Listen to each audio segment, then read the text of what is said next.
Hello everyone, it's me Lamisha South Korea থেকে। কোরিয়াতে শনি রবিবার সাপ্তাহিক ছুটি থাকে, আর এই দুদিনের ছুটিতে যে কোনো একদিন আমরা দূরে কোথাও ঘুরতে চাই। এই রবিবার আমরা ঘুরতে গিয়েছিলাম গেরিয়ংসান পাহাড়ে। কোরিয়াতে আমরা থাকি দেজুন সিটিতে। দেজন থেকে গেরিয়ংসান পাহাড়ের দূরত্ব ছিল 110 কিলোমিটারের মতো।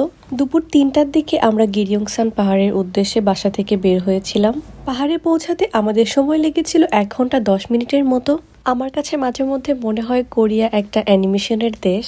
কোরিয়ার প্রকৃতি, আকাশ, বাতাস সবকিছু এমনভাবে মুগ্ধ করে যেন মনে হয় একটা অ্যানিমেশনের দেশে আছি, যেখানে সবই বাস্তব।